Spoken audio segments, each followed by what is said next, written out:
Ladies and gentlemen, here's something most people completely miss, and it's the very reason they stay in cycles of lack. The divine law that governs wealth is absolutely impartial. It does not bend itself to pity. It does not excuse ignorance. It does not reward labor simply because you worked hard. It obeys the strongest word you give it, whether that word is fear or faith. This law is like a mirror. It reflects back to you exactly what you send into it. If you speak poverty, it multiplies poverty. If you speak abundance, it multiplies abundance. The law doesn't stop to argue. It doesn't pause to explain. It simply obeys. That's why I tell my students, your word is your wand. And when you wave that wand, whether in anger, injustice, or in truth, the law responds and makes it flesh. Think about it.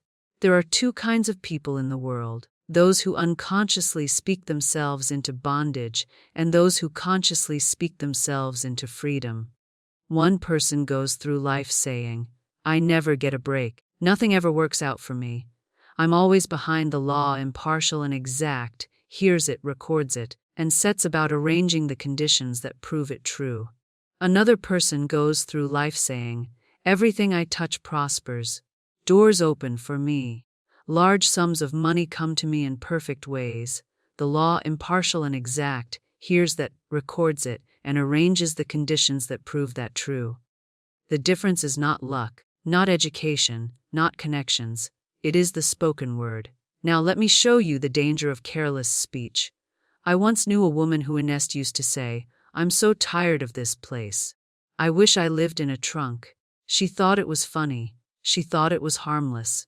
But the law does not laugh at jokes. The subconscious does not know humor. It only hears the word and obeys. Years later, through a series of circumstances, she lost her home, her possessions, and was reduced to living in a single trunk. The very picture she had painted with her careless speech became her reality.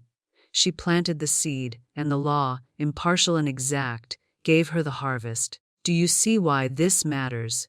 Getting this wrong means you keep speaking yourself into lack without realizing it. You make offhand remarks.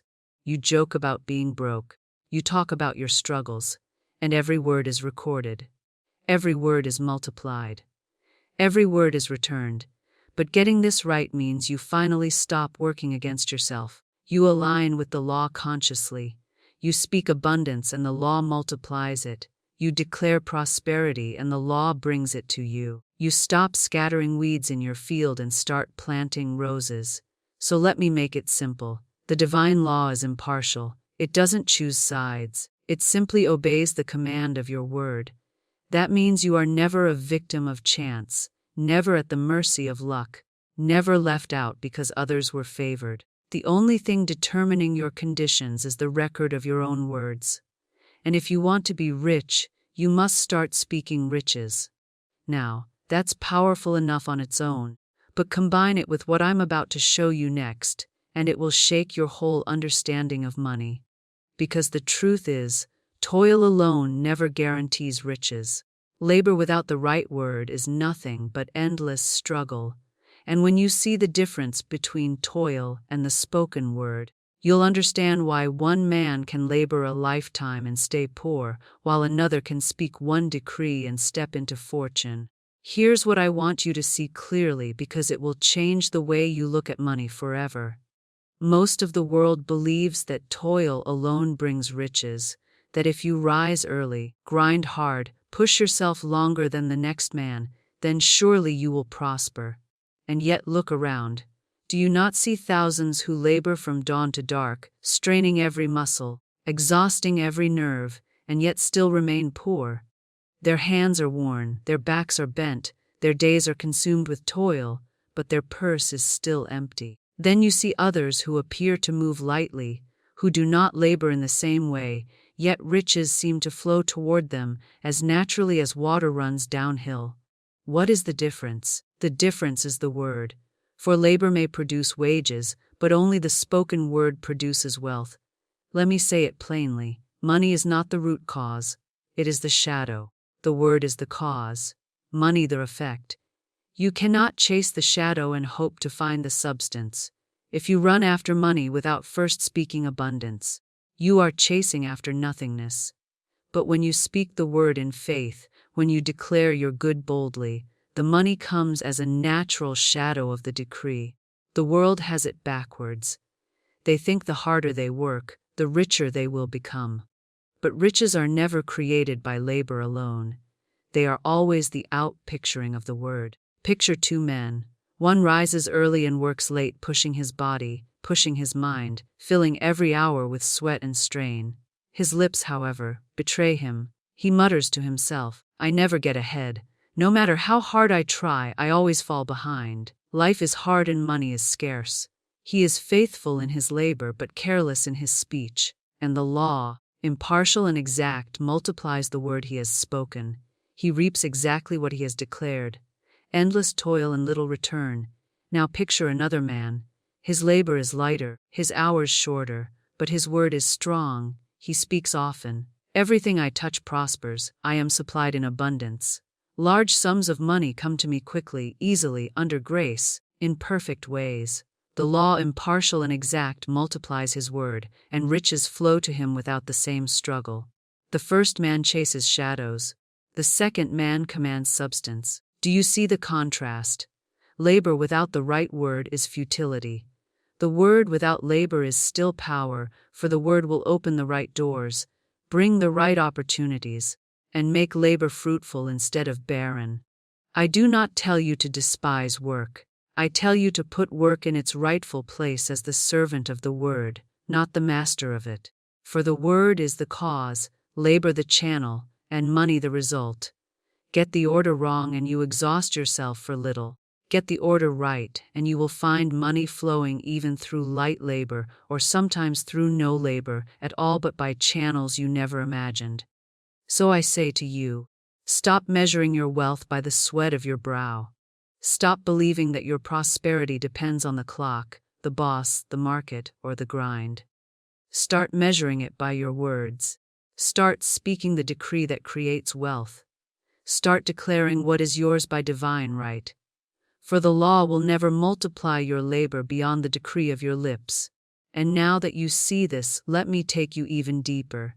For if labor is only the shadow and the word is the root cause, then you must understand how the word creates conditions themselves, how every circumstance, every opportunity, every harvest in your life today is the direct result of the words you spoke yesterday.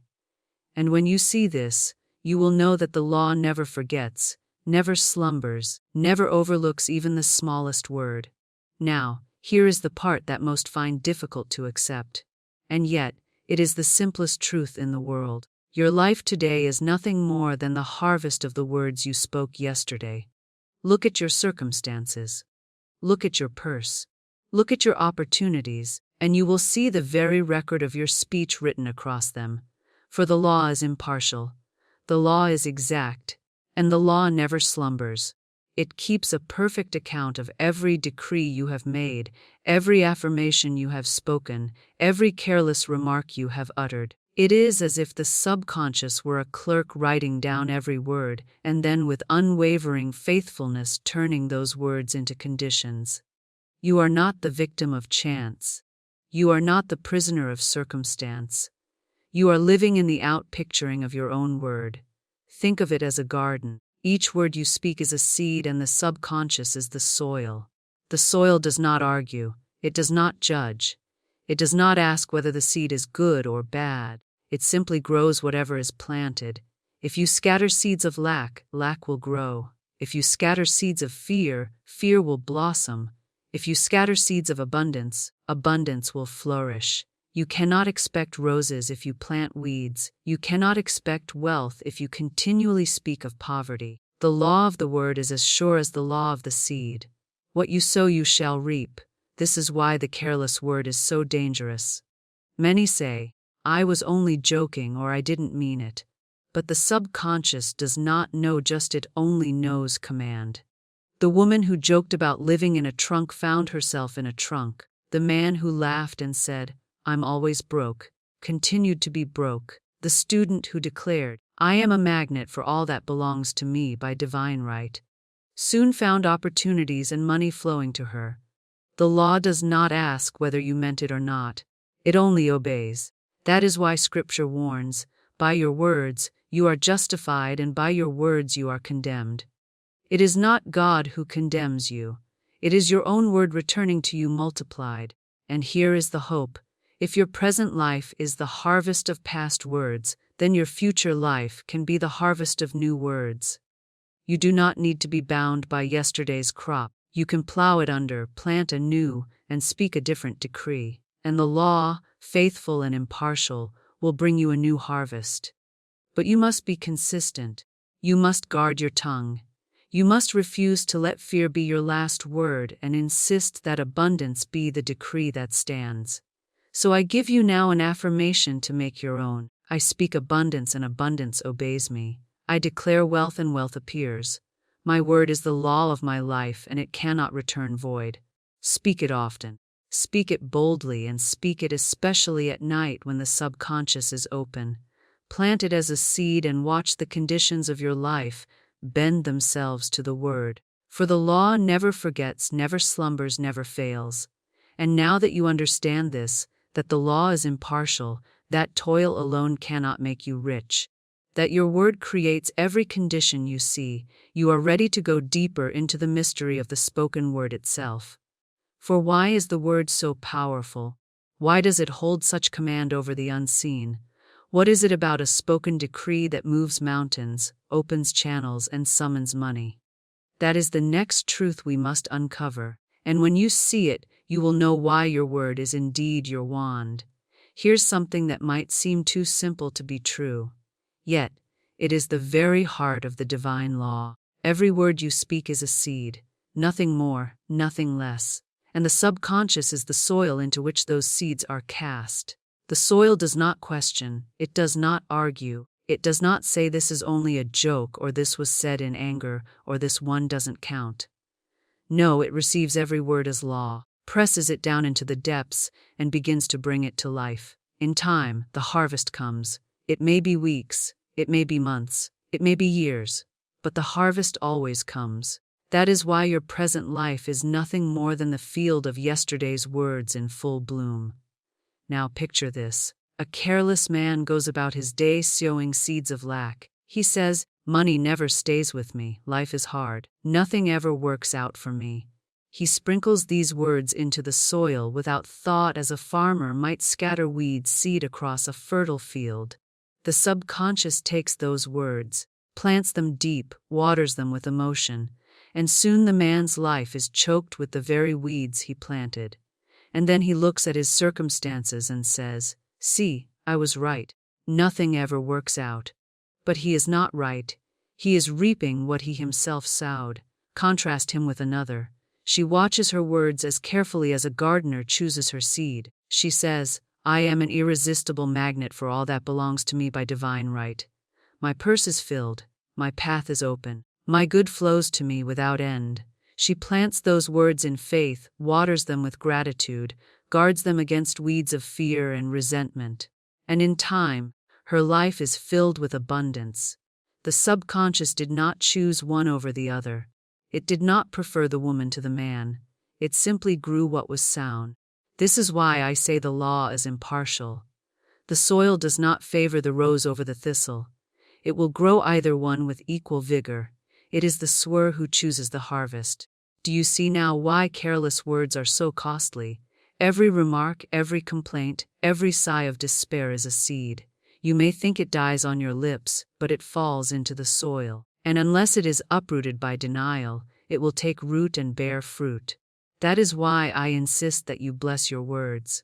Speak only what you want multiplied.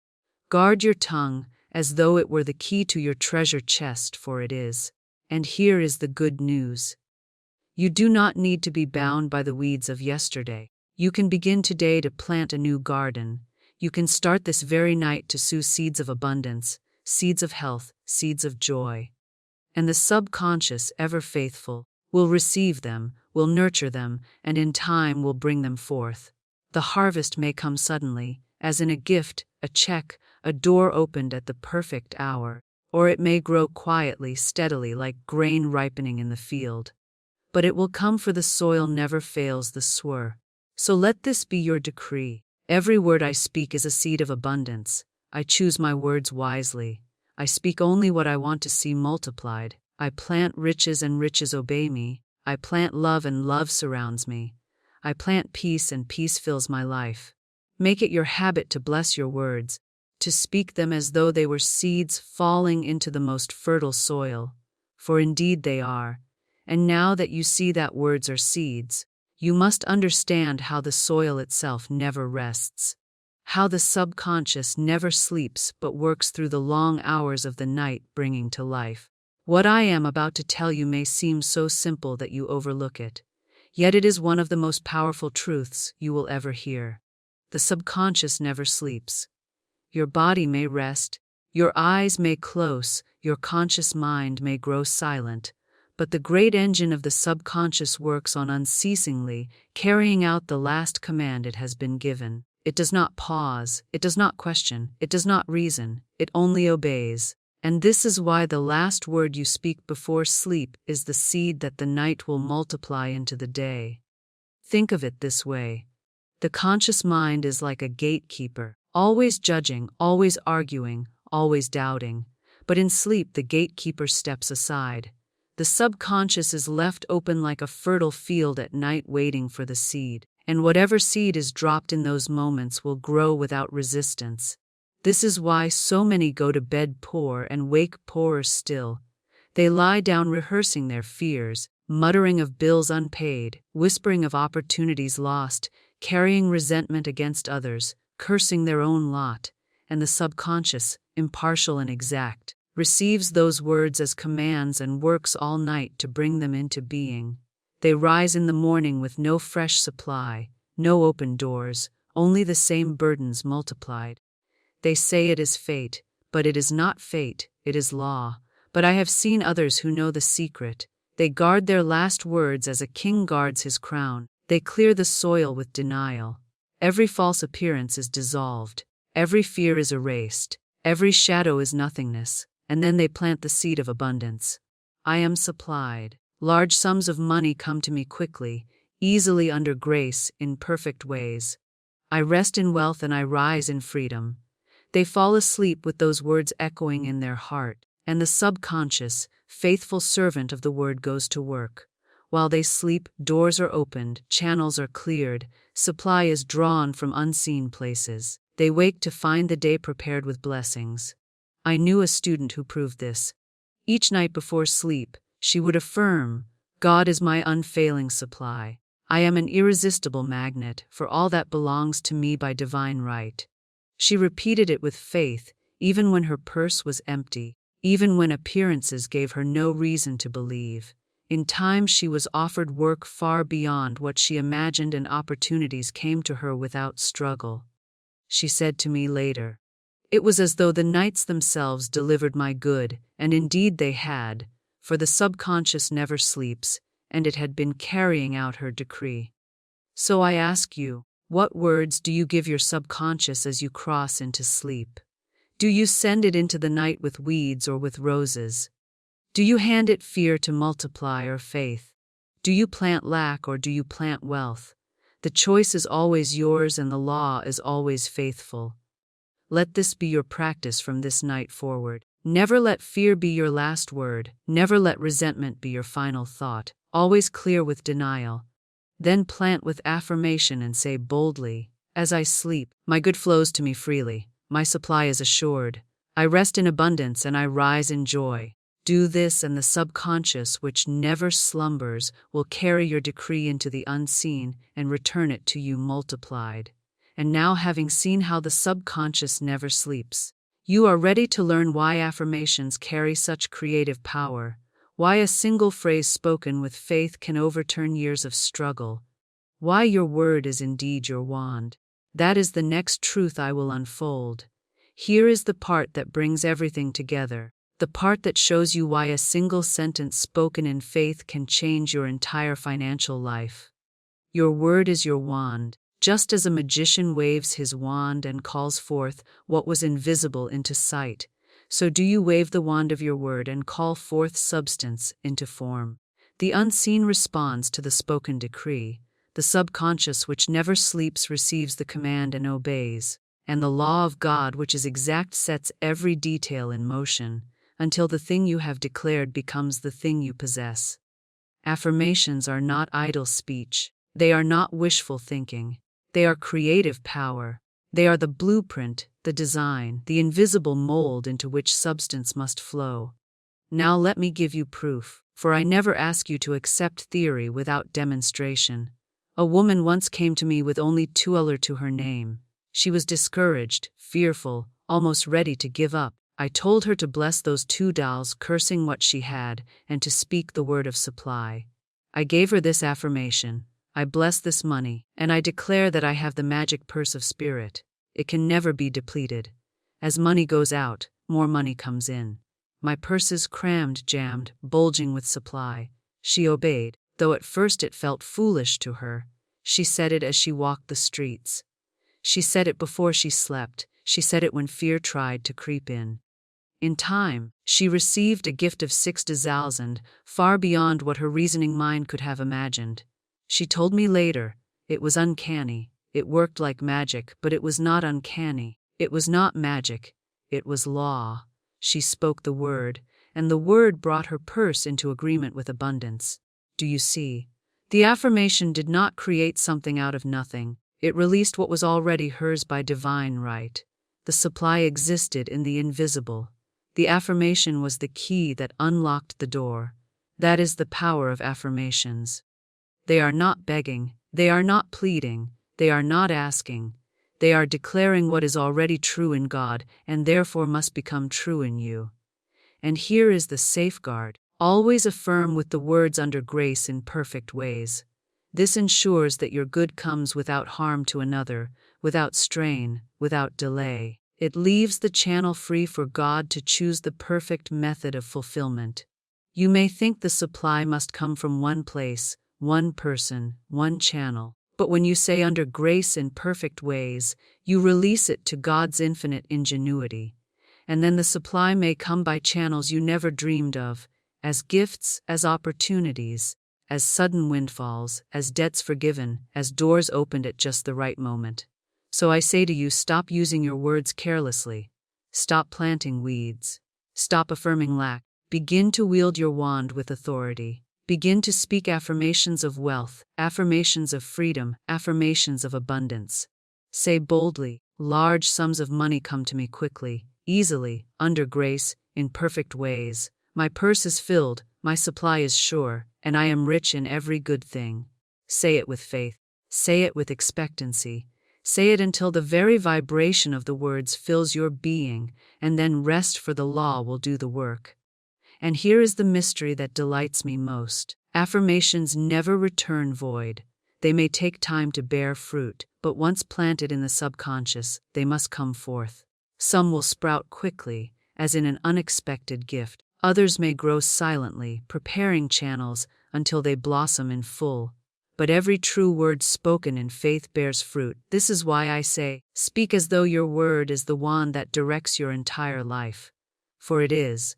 And now, having seen the impartiality of the law, the endless work of the subconscious, and the creative power of affirmations, you are ready to see the proof. For theory is nothing without demonstration, and I will now tell you the stories of men and women who used these truths and saw their lives transformed overnight. Stories of money that came when there seemed to be none, gifts that arrived by law, debts that were paid at the exact hour. When you hear them, you will know that the divine law of wealth is not distant, not abstract, not reserved for a few. It is living, it is exact, and it is waiting for you to use it. Now, let me bring this teaching from the realm of principle into the realm of proof, for nothing convinces the doubting mind like demonstration. I tell you the story of a woman who came to me one day with only 8 to her name. She was weary, discouraged, and nearly ready to surrender to despair. Her reasoning mind said, "This is the end. There is no way forward. I will be consumed by lack." But I knew better, for the law never fails, and I knew that if she would speak her word and obey her intuition, she would see a miracle of supply. I asked her gently, "Do you have a hunch? Do you feel an inner leading?" She thought for a moment and said, "Yes, I feel I should go home, but I cannot see how that will help. I barely have the money for fare, and my home is filled with lack as much as I am." Now the reasoning mind would have told her to hold on tightly to her $8 to clutch it as her last possession. But intuition is the voice of God, and the law always opens when we obey the hunch. So I told her, follow it, never violate a hunch. For God has channels you know not of, and your part is not to know the way but to trust and obey. Before she left, I gave her words to speak. I said, repeat this continually. Infinite Spirit, open the way for my great abundance. I am an irresistible magnet for all that belongs to me by divine right. Say it as you travel. Say it as you lie down at night. Say it until the words sink into your very being. She obeyed. She clung to those words as a drowning man clings to a rope. And what happened? Within days of returning home, she encountered a family friend she had not seen in years. Through that connection, doors opened and thousands of dollars flowed to her in the most unexpected way. She told me later, "Tell others about the woman who came to you with 8 towels in a hunch." For she wanted the world to know that the law had not failed her. She wanted others to know that when she obeyed her intuition and spoke her word, abundance answered. Do you see the lesson? It was not the 8 that saved her. It was not labor. It was not chance. It was the decree. She gave the subconscious a new command, and the law obeyed. She dared to plant the seed of abundance when her purse was nearly empty, and the harvest came swiftly. The same law that multiplied her supply will multiply yours. The same word that turned her 8 into thousands can turn your little into much. And now, if one woman could see her fortune change by a decree spoken in faith, what do you think can happen when you night after night speak abundance before sleep? If she could rise from 8 to thousands by one hunch and one affirmation, how much more can you rise when you make this a practice, a habit, a way of life? That is why I say never despise small beginnings. Do not say, I only have a little. Do not say, this is not enough. Bless it, affirm it, and plant the seed of wealth. For the subconscious never forgets, the law never fails, and what you speak in faith will come to you in perfect ways. And now that you have heard this, let me take you to another story, one that shows how even the smallest desire, lightly spoken, can be fulfilled by the law. It is the story of a rose tree, a desire so simple it seemed almost trivial, and yet it appeared exactly as spoken, proving that the law is exact and nothing is too small or too great to be brought forth. Now if the woman with 8 tash shows you how the law works in matters of great need, let me show you how the very same law works with the smallest desires. For the divine law does not measure your request by size. It makes no distinction between a loaf of bread and a fortune, between a penny and a palace, between a rose tree and a kingdom. The law only asks what has been spoken, what has been affirmed, what has been planted in the soil of the subconscious, and then it multiplies that seed with the same impartial power. It was the Easter season, and I had been passing by the florist shops where windows were filled with rose trees in full bloom. Their fragrance was sweet, their blossoms radiant, and as I looked at them, I found myself thinking just for a moment how delightful it would be to receive one. I did not labor over it. I did not scheme for it. I did not beg for it. I simply caught the picture in my mind and affirmed silently that with God all things are possible. Then I released it and let it go, for I know the law works best when desire is held lightly, without clutching or strain. On Easter morning, a friend sent flowers to me. She had ordered lies, yet through some mistake, the florist sent a rose tree instead. When I thanked her, saying it was exactly what I had wanted, she was astonished. She said, "But I didn't order this. I ordered lies." Yet the law had not mistaken my word. The supply came exactly as I had envisioned it, and it came by the simplest of channels through what appeared to be an error. But there are no errors in the divine. There is only perfect fulfillment of the spoken word. Do you see how exact the law is? It remembers every decree, no matter how small. It brings forth the rose tree as faithfully as it brings forth the thousands of dollars.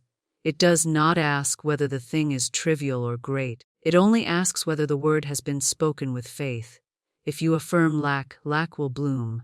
If you affirm roses, roses will bloom. The soil makes no distinction. It simply grows what is sown. This story should give you hope, for it shows that the law does not tire, does not slumber, does not forget. Even the smallest wish whispered lightly will be remembered and fulfilled. And if the law can arrange a rose tree through a florist's so-called mistake, how much more can it arrange money through channels you cannot see? How much more can it bring you work, opportunity, freedom, and joy? If it is exact in the little, it is exact in the great. So let me say to you, do not dismiss your desires as unworthy. Do not say this is too small for God to bother with. The law does not measure by size, it only multiplies the word. Speak what you want, bless it, release it, and let the law work. You may be surprised by how quickly even the smallest decree takes form. And once you see that, once you watch a rose tree arrive, simply because you held the picture, you will know without doubt that the same law can bring forth riches, houses, opportunities, fortunes. And now let me take you to a greater proof still, one that shows the punctuality of spirit, the exactness of supply, and the truth that God is never late. It is the story of a woman who faced a lawsuit of 3,000 with no way to pay until the law itself delivered the supply at the precise hour of need. Now, if the rose tree shows you the precision of the law in small things, let me show you its punctuality in matters of great importance, where the need is pressing and the hour seems desperate. For the Spirit is never late. The law works to the exact moment, neither early nor delayed. And if you will hold to your decree, you will see it come to pass at the very instant it is required. There was a woman who came to me in great distress. She was being sued for 3,000, a sum she did not possess, a debt she could not pay. The case was set. The day of judgment was fixed. She came trembling, saying, "There is no way out. I will be ruined." But I told her, "God is your supply. There is a supply for every demand. The law that brought forth a rose tree will bring forth 3,000. Do not fear. Speak your word." Together we declared, "God is my unfailing supply. I give thanks that the 3,000 which are mine by divine right now appear under grace in perfect ways." I told her to act her faith, to move through her days as though the debt were already paid. Do not rehearse disaster, I said. Do not speak defeat. Prepare as one who has already received. The days passed quickly, and soon the trial was only 2 days away. She came to me again, her voice filled with fear, saying, "It is too late. Nothing has happened. Tomorrow I must stand before the court." But I said, "It is not too late. Spirit is never late. Hold to your decree. Even at the 11th hour, the supply will come." That Sunday morning, her cousin appeared at her door unannounced. They spoke for a time, and as he rose to leave, he turned casually and asked, "How are your finances?" She confessed her trouble. Without hesitation, he said, "I will give you 3,000 at the first of the month." She was grateful, but reminded me later, "The trial is tomorrow. The money will not come in time." But I told her again, the law is never late.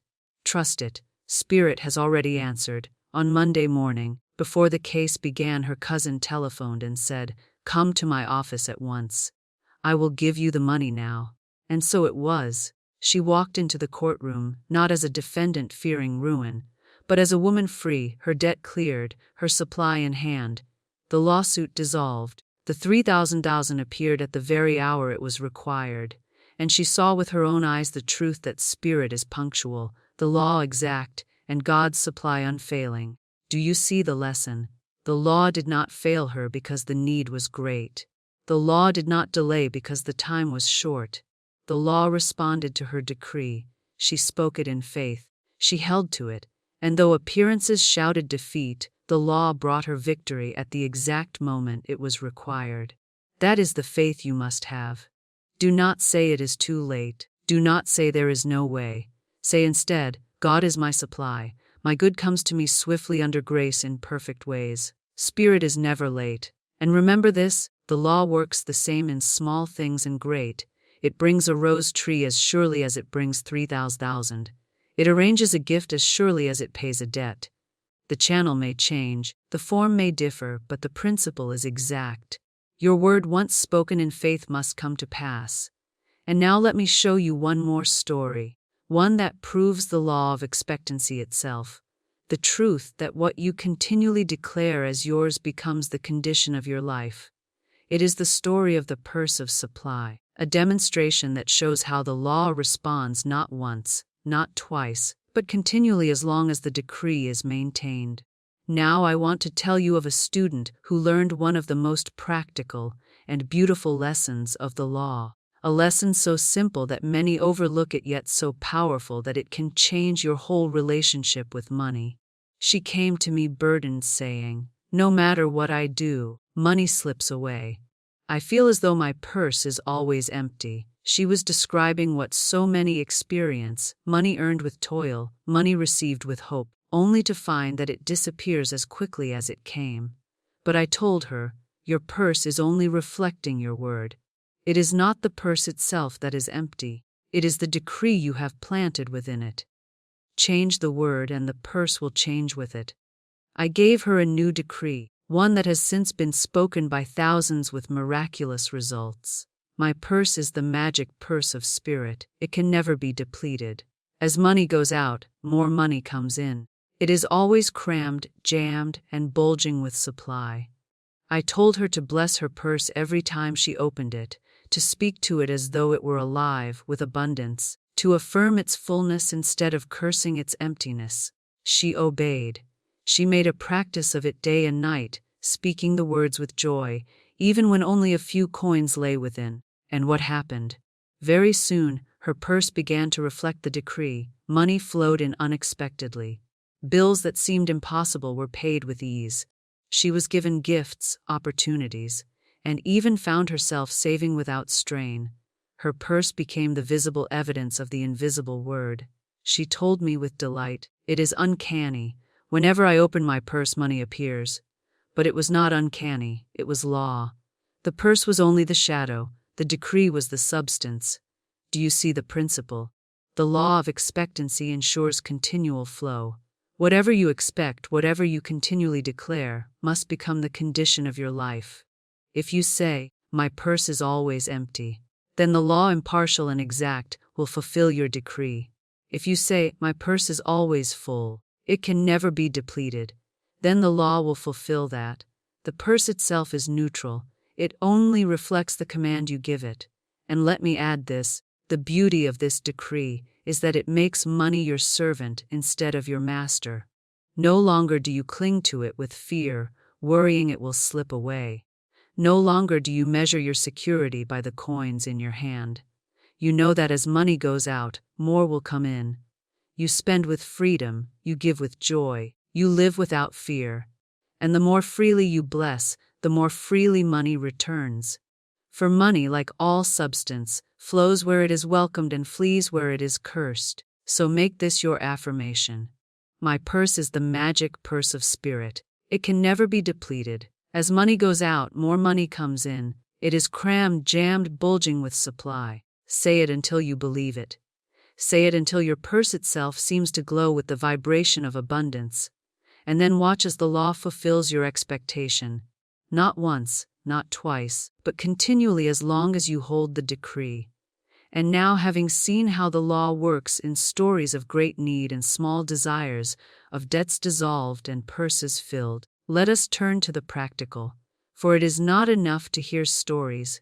You must learn how to use the law for yourself. And the most powerful time to use it is in the night, when the conscious mind rests and the subconscious, ever faithful, is most open to receive the decree. Let me show you now how to use the night as the workshop of God, and how the last 5 minutes before sleep can determine the whole course of your day. Here is something most people completely overlook. Yet, it holds the key to transforming your entire life. The last 5 minutes before you sleep are the most powerful 5 minutes of your day.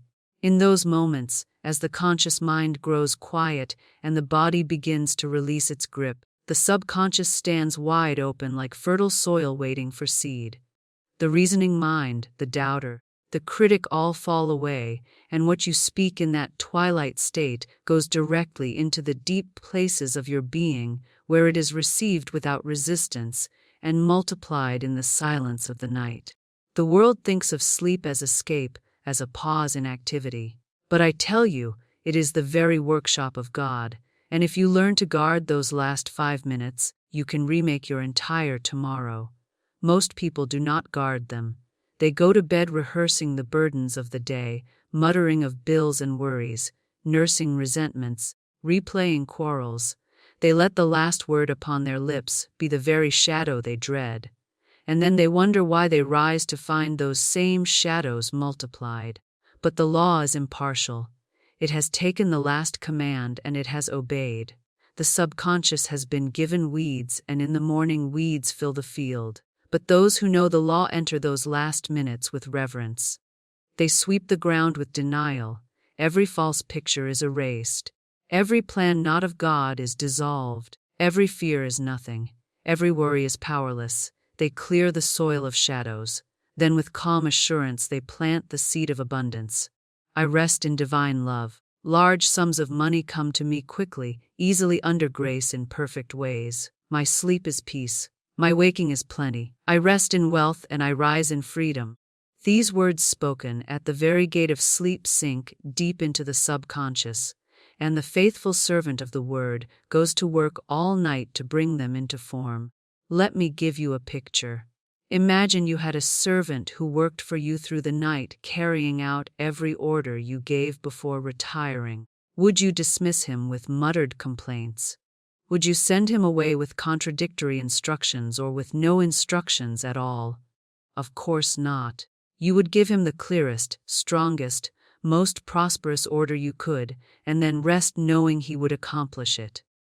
That is exactly how the subconscious works. It is your tireless servant. It works without ceasing, and the last word you speak at the gate of sleep is the order it will carry into the silence of the night. So make those last 5 minutes sacred. Do not throw them away on idle talk or fearful muttering.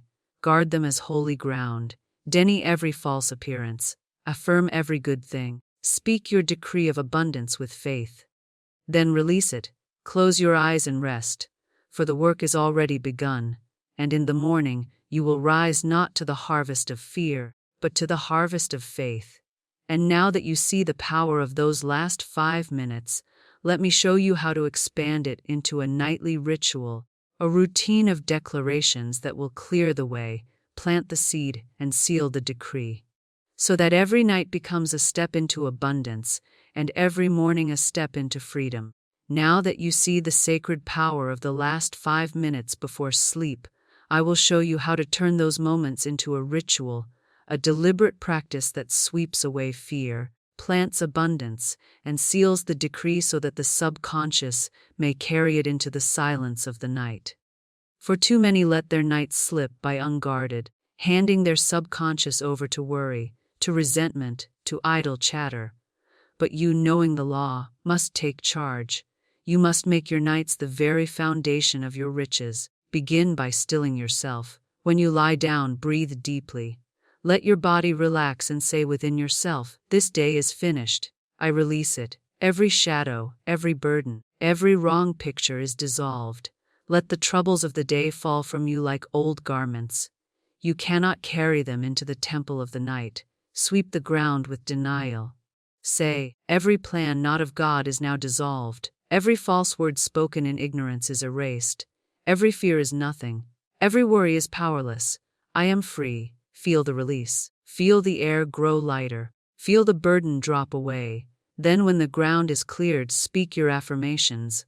Choose words that are simple, direct, and filled with expectancy. Say, I rest in divine abundance and I rise in freedom. My purse is filled. My supply is endless. Large sums of money come to me quickly, easily under grace in perfect ways. My sleep is peace. My waking is plenty. Do not repeat them with strain. Do not plead or beg. Speak them with quiet authority as though you were giving orders to a faithful servant. Let the rhythm of the words lull you. Let their vibrations sink into the depths of your being. If fear tries to creep back, replace it immediately. Do not wrestle with it. Do not argue with it. Simply speak again. God is my supply. I cannot lack. My good rushes to me as I rest, then let it go. For once the word is spoken in faith, the work is already begun. The subconscious has received its order, and the law is moving to fulfill it. This ritual, if practiced night after night, will change your entire life. Within weeks, you will notice a shift. You will rise lighter, freer with new ideas, new opportunities, new channels of supply opening to you. You will find money arriving in unexpected ways, bills dissolving, debts cleared, gifts received, doors opening. And you will know beyond doubt that it was not by chance. It was the exact harvest of the words you planted in the night. So I say to you, do not let another night pass unguarded. Begin tonight. Sweep the ground with denial. Plant the seed with affirmation. Seal it with gratitude. Then rest, for the law is faithful and your harvest is certain.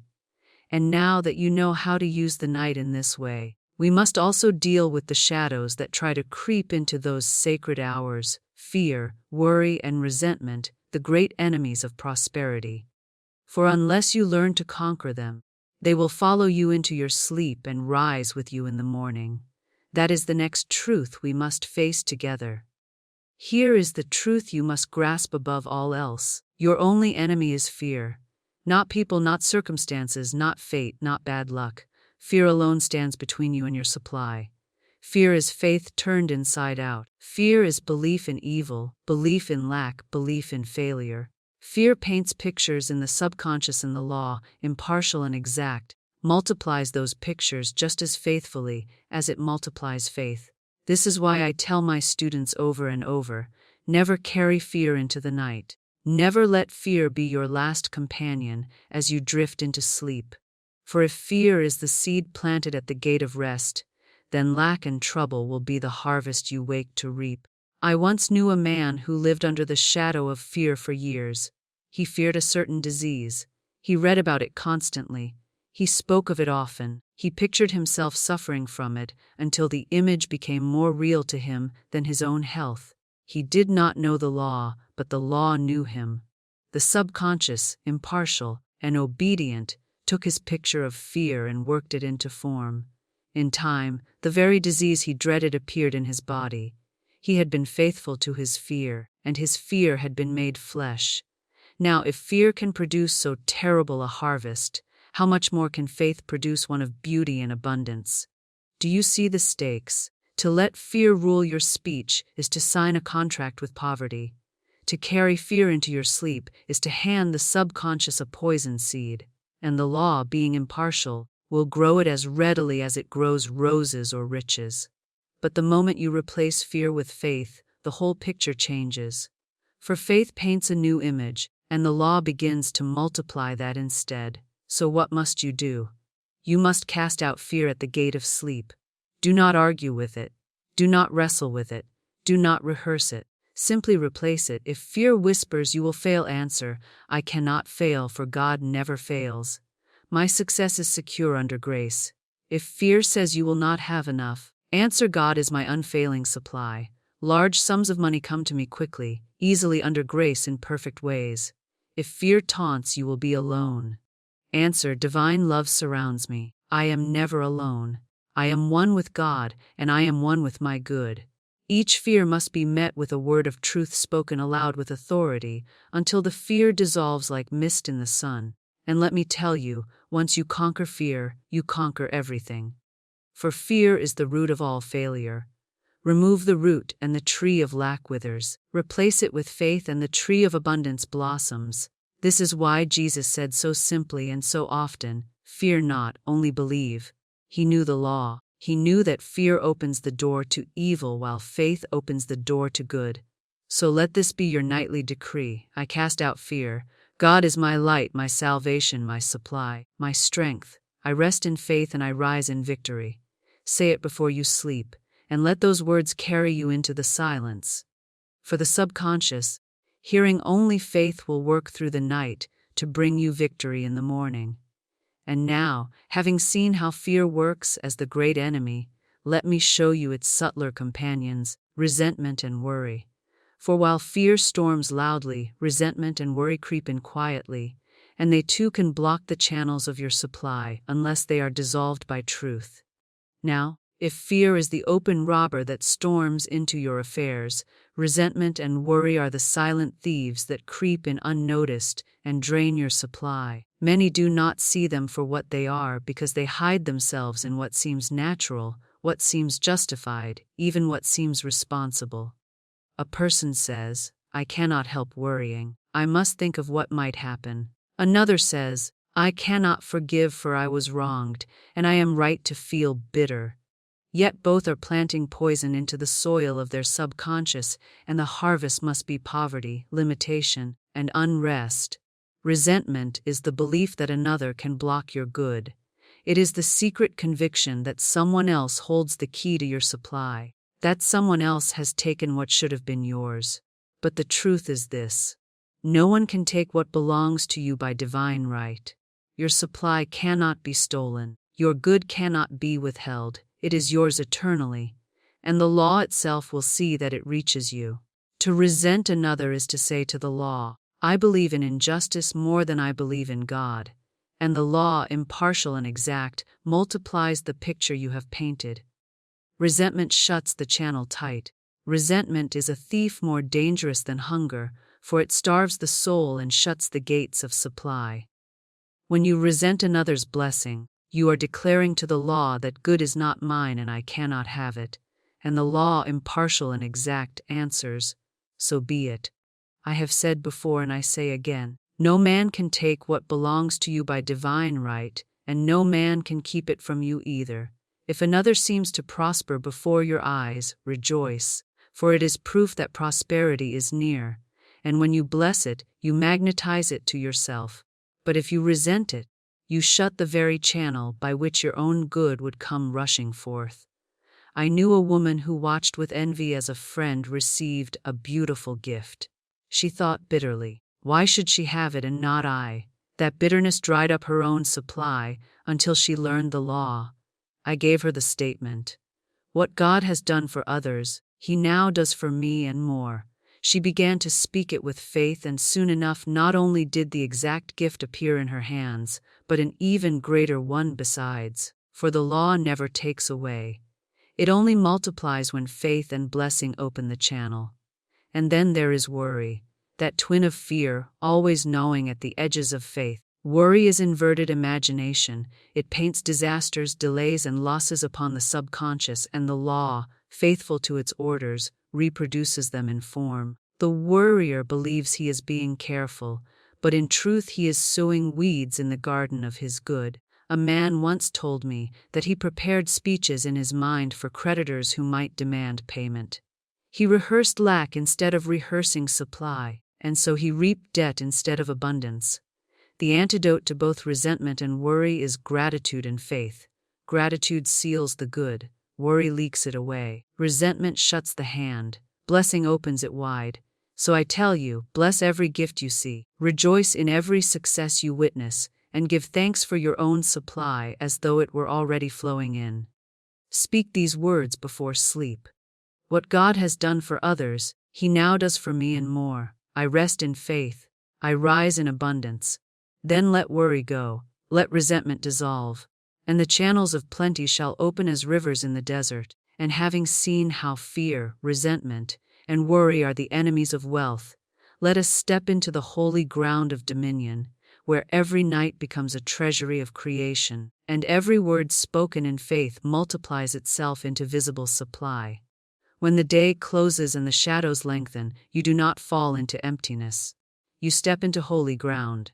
The world thinks of the night as a blank stretch, a pause in activity, an escape from toil. But I tell you, the night is not escape. The night is creation. It is the workshop of the subconscious, the temple where every decree spoken is magnified, the garden where every seed planted bursts into life. You may think you are resting, but the law is working. You may think you are silent, but your last word is still speaking. You may think you are idle, but creation is in full motion. This is why I call the night holy ground. Because it is here that the unseen is shaped into the seen, the invisible into the visible, the word into the world. Most people stumble into the night unprepared. They let the last thoughts of the day be complaints, fears, resentments, mutterings about bills and burdens. They step into the temple of the subconscious with muddy feet and wonder why the altar does not bring them blessings. But those who know the law step into the night as priests entering the sanctuary. They cleanse their hearts with denial. They clothe themselves with affirmations. They speak their decree, and they lie down in peace knowing the work is already done. They understand that the night is not wasted. It is the very furnace of creation. I had a student once who grasped this truth with great simplicity. She told me, each night as I close my eyes, I whisper to myself, every night I step into God's treasury, and I wake with supply overflowing. I do not say it with strain. I do not repeat it with fear. I say it as a fact, as though it were already true. She made this her nightly ritual. Within weeks, her entire life changed. Debts dissolved, money arrived, opportunities opened. She laughed as she told me, "It feels as though I go to bed poor and wake up rich." But the truth was, she was rich already. Her decree simply allowed the law to bring her riches into form. Do you see? The night is not something to dread. It is not something to waste. It is not something to surrender, to fear. It is holy ground, and you must enter it with reverence. If you treat the night as sacred, it will deliver to you treasures. If you treat it carelessly, it will only return to you the weeds you have sown. The choice is always yours, and the law is always faithful. So tonight, when you close your eyes, say this with me. Every night, I step into God's treasury, and I wake with supply overflowing. I rest in abundance. I rise in freedom. My good rushes to meet me in perfect ways. Let those words be the robe you wear as you walk into the temple of the night. Let them be the torch that lights your way into the holy ground of creation. For if you speak them in faith, you will rise to find them made flesh in your life. And now that you see the night as holy ground, you are ready to speak the boldest decree of all, the declaration that large sums of money come to you while you sleep. For if the night is a treasury, why not draw from it riches?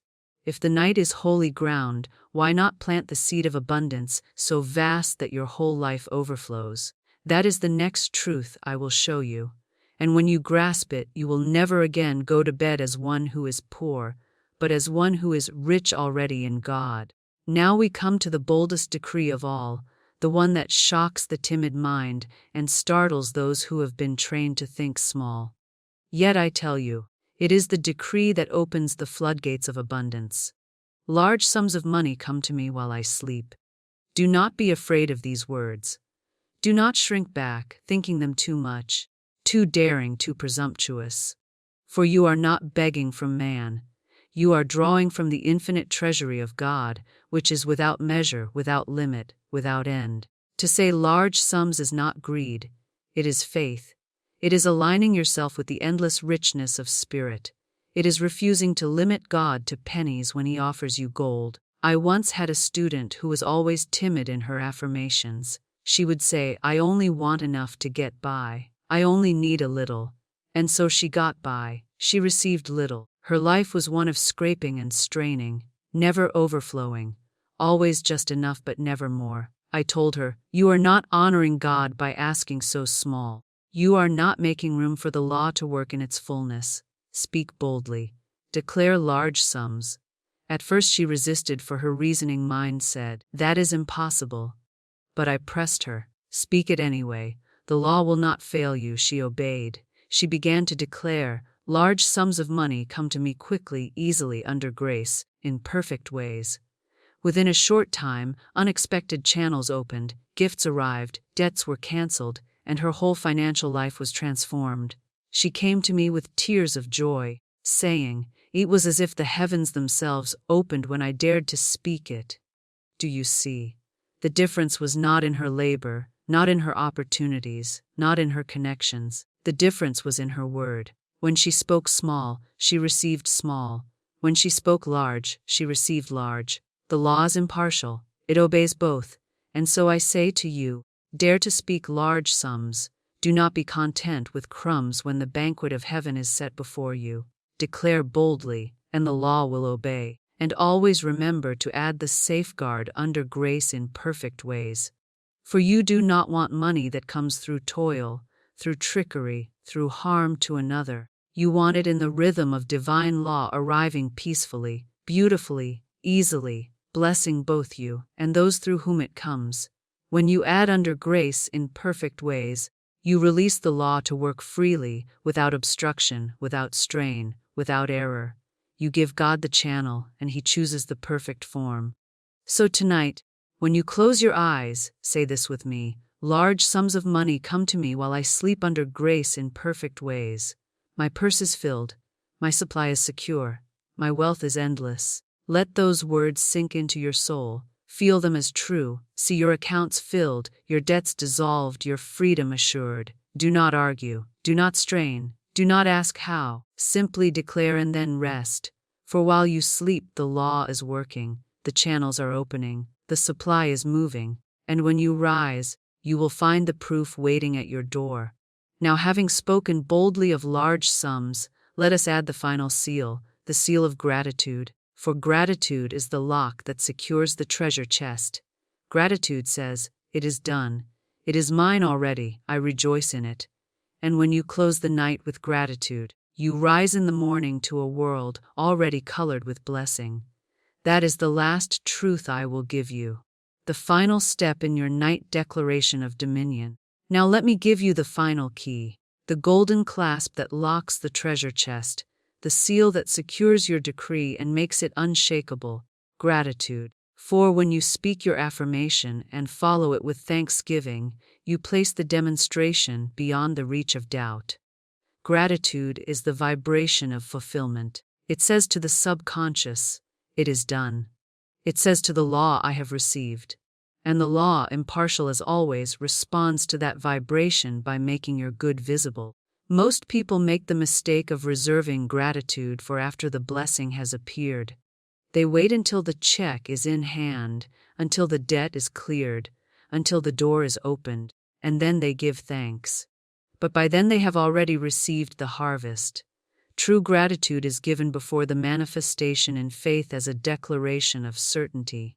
When you say, "I give thanks that large sums of money are now pouring into my life under grace in perfect ways," you are not waiting for proof. You are creating it. Gratitude is the seal that fixes the decree in place.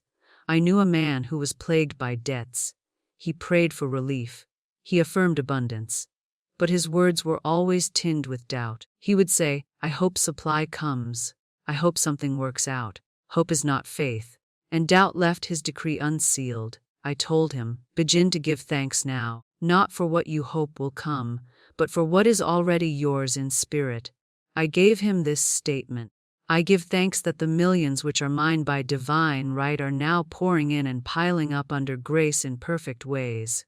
He began to say it daily, not with strain but with joy. And very soon unexpected income appeared, his debts were cleared, and new opportunities opened. He told me, "The moment I began to give thanks, everything shifted." And of course it did, for gratitude sealed his decree, and the law moved swiftly to fulfill it. Gratitude also disarms fear and dissolves resentment. You cannot give thanks and worry at the same time. You cannot bless and resent in the same breath. Gratitude sweeps the soul clean, leaving no room for shadows. It keeps the channel open and the flow steady. That is why Paul wrote, "In everything give thanks." Not after everything, but in everything. Gratitude in the midst of lack prepares the way for abundance. Gratitude in the face of sickness prepares the way for health. Gratitude in the night prepares the way for the morning's harvest. So let this be your final act each night. After you have denied fear, affirmed abundance, declared large sums, speak your gratitude. Say, "I give thanks that my supply is endless. I give thanks that large sums of money come to me while I sleep under grace in perfect ways. I give thanks that my life is overflowing with wealth, freedom, and joy. Say it with feeling. Say it with joy. Say it until your heart is lifted. Then close your eyes and rest, for gratitude has sealed the decree, the law has taken its order, and the manifestation is already in motion. And so, having seen the impartiality of the law, the power of the word, the endless work of the subconscious, the stories of proof, the nightly rituals, the defeat of fear and resentment, and the seal of gratitude, you are ready to close this lesson. And I will now give you the final affirmation, the word that will carry you into the night and rise with you in the morning as visible abundance. And so, beloved, we have walked together through the one divine law that governs all wealth. You have seen that the law is impartial. It obeys both fear and faith without hesitation. You have seen that toil alone cannot guarantee riches. For money is not the cause, but the shadow, and the word is the cause. You have seen that every condition of your life today is nothing more than the harvest of words spoken yesterday. For the law never forgets, never slumbers, never delays. You have heard how words are seeds, how the subconscious never sleeps, how affirmations are the blueprints that call forth substance into form. And you have witnessed proof in the stories of men and women who dared to speak their decree.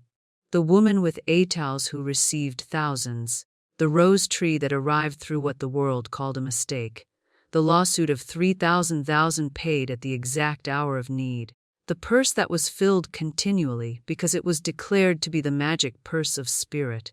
These are not fancies, not accidents, not chance. They are demonstrations of law, and the same law is waiting for you to use it.